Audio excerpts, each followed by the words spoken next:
are hundreds of them without the personal baggage of sexual assault claims that have been settled, of allegations of spousal abuse that have been testified to, of allegations of drunkenness on the job and fiscal mismanagement that are the subject of a very extensive report written by non-anonymous co-workers. And so as we near the vote for this most important position, my plea to my colleagues, as one who has supported every Secretary of Defense who's ever come before my committee, Democrat or Republican, is don't rush this and make a mistake. Mr. President, Mr. Hegseth has not shown the judgment to be Secretary of Defense. Mr. Hegseth has not shown the character to be Secretary of Defense. For this job is a heavy responsibility, and he is not the right person for the job. His record speaks for itself.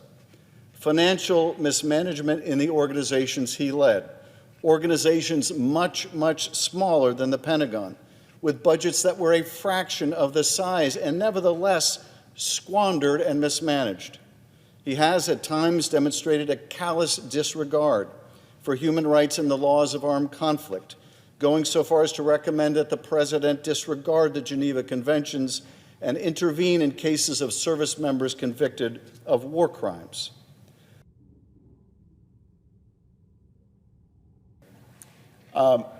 Pete Hegseth is ready to put forward the program of President Donald Trump.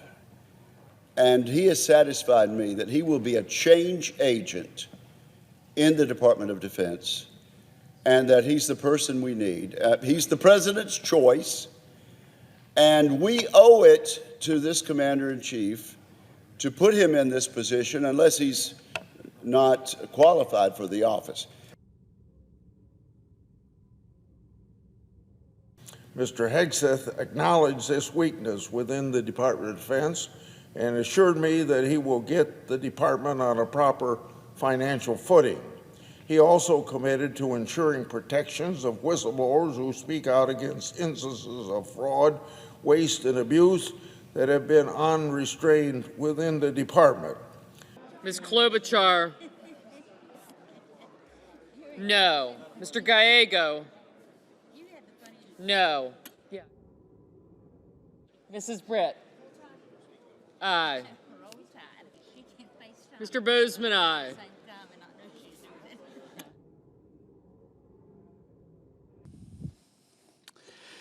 If not, on this vote, the yeas are 50 and the nays are 50. The Senate being equally divided, the Vice President votes in the affirmative, and the nomination is confirmed.